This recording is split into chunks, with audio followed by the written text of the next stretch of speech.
আসসালামু আলাইকুম।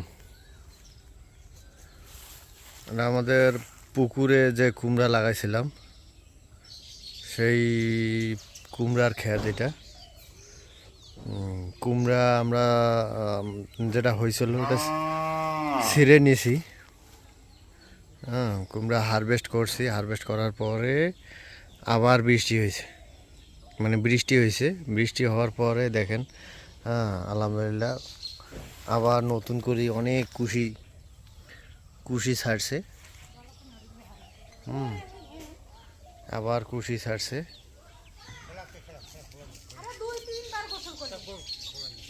হ্যাঁ,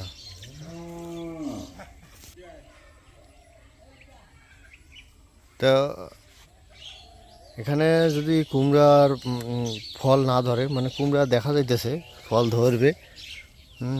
ওই যে কুমড়া অনেক ফল ধরবে, এরকম একটা অবস্থা। তো আমরা যদি কুমড়া হারভেস্ট করতে নাও পারি, কিন্তু প্রচুর পরিমাণে কুমড়া শাক খাবো, পাবো আর কি। কুমড়া শাক দেখেন, প্রচুর পরিমাণে কুমড়া শাক হয়েছে। তা আমরা এই কুমড়াটা লাগানোর পরে আমরা তেমন পরিচর্যা করি নাই।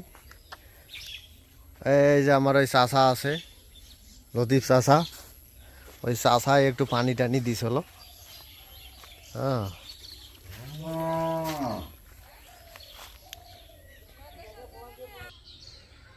তো আমরা এখন যদি আমরা কুমড়া খাইতে না পারি, কিন্তু কুমড়া শাকটা খাইতে পারবো।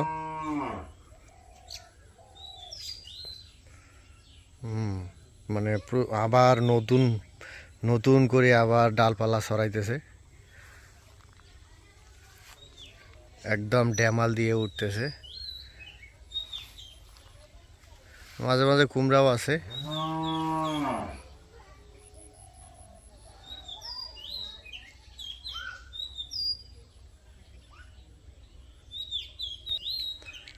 তো এরকম যাদের পুকুর পড়ি আছে, পুকুর পড়ি থাকে প্রত্যেকবারে, তারা ফালাই না রাখিয়া এরকম কুমড়া লাগাইতে পারেন। কুমড়া লাগাইলে হ্যাঁ, আর কি হয় হোক, আর কিছু হোক আর না হোক, ঠিক আছে, কুমড়া শাকটা তো খাইতে পারবো। আসলে কিছু লাগাইলে বিফলে যায় না, মাটি কারোর সাথে বেইমানি করে না। এই জন্য আপনারা যেখানেই জায়গা পাইবেন, ঠিক আছে, খালি জায়গা হোক, সেটা পুকুর হোক, সেটা খাল বিল, যদি শুকাই যায়, কিছুদিন পরই থাকবে, এরকম থাকে, তাহলে এরকম করতে পারেন। তো আমরা এই পুকুরটার উপরে এখন মাচা দিয়ে, মানে জাঙ্গি দিয়ে লাউ গাছ লাগাইতে চাইতেছি, কিন্তু আমরা প্রচুর পরিমাণে ব্যস্ত, এই বিদায় আমাদের সময় নাই। এই যে ফলের ক্যারেটগুলাতে আমরা সার সুর দিয়ে আমরা এই ইয়াটা করব, এই মানে ডিগির উপরে মাচা দিয়ে আমরা বিভিন্ন সবজি চাষ করব, কিন্তু সময় পাইতেছি না, এই জন্য হইতেছে না। আর এখন ধান কাটা, ভুট্টা শিরা, এই জন্য মানে লোকও পাওয়া যাইতেছে না, কাজের লোক।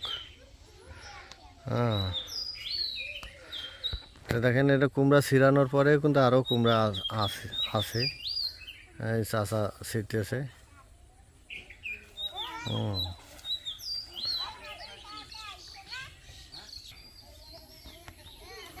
তো আমাদের দেশটা অনেক ছোট একটা দেশ, জনবহুল দেশ, আমাদের জায়গার পরিমাণ খুবই কম। তো দিন দিন আবাদি জমির পরিমাণ কমে যাইতেছে। তা আপনারা যেখানে পারবেন, ঠিক আছে, ফাঁকা জায়গা, সেখানেই সবজি চাষ করার চেষ্টা করবেন, বেকার থাকবেন না। বেকার আছে যে দেশের অভিশাপ। অবসর মস্তিষ্ক শয়তানের কারখানা। তো আপনারা চেষ্টা করবেন সবসময় কিছু না কিছু করার। আর আমাদের দেশে এরকম লাখো পুকুর পড়ে আছে, আপনারা ওইগুলাতেও চাষাবাদ করতে পারেন। হ্যাঁ, বাড়ির পাশে যদি অন্য মানুষেরও যদি পুকুর পড়ে থাকে, যদি বলেন যে আপনার পুকুরটা আমি কিছুদিন ব্যবহার করব, এরকম চাষাবাদ করবো, আপনাকেও কিছু দেব, আপনাকেও খাওয়ার জন্য কুমড়া দেব, শাক দেব, হ্যাঁ আমাকে দেন, আমি চাষাবাদ করি। তো যদি উনিও ভালো মানুষ হয়ে থাকে অবশ্যই আপনাকে দিবে। আর খারাপ মানুষ হলে তো কোনো কথাই নেই, নাও দিতে পারে। হ্যাঁ, আবার খারাপ মানুষ হইলেও দিবে, নিজের লাভের জন্য দিবে। হুম। তো আপনারা এইভাবে পতিত জমি, পতিত পুকুর, পতিত খাল বিল, হ্যাঁ হ্যাঁ এগুলাতে চাষাবাদ করবেন, ইনশাল্লাহ আপনারা লাভবান হবেন।